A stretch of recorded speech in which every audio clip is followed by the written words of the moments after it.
days after the NFL declined to change its rule on the national anthem.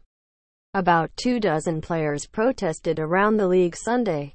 Associated Press journalists counted 22 players protesting during the anthem in some way before day games. Some took a knee. Others sat on the bench, stayed in the tunnel or raised a fist. On Sept. 25, days after President Trump said players should be fired for protesting during the anthem, more than 200 players protested. On Sunday, the Seahawks and 49ers had the most protesters. Seattle defensive end Michael Bennett and 7 Seahawks teammates did not stand before their game with the New York Giants. As a New York City police officer sang the anthem, Bennett was joined by defensive tackle Sheldon Richardson, defensive end Brandon Jackson, defensive end Marcus Smith, defensive tackle Jaron Reed, defensive end Frank Clark and defensive end Quentin Jefferson. Defensive end Cliff Averill, scratched for the game, sat between Clark and Bennett. Another teammate stood with his left arm on Bennett's back.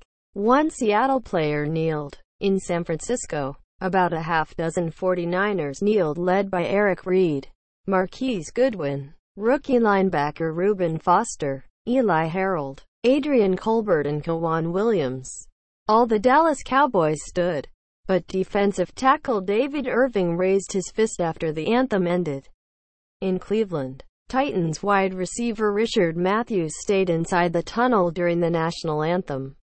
San Francisco 49ers players kneeled during the performance of the national anthem before an NFL football game between the 49ers and the Dallas Cowboys in Santa Clara. Caliph, Sunday, October 22, 2017. AP photo, Eric Risberg.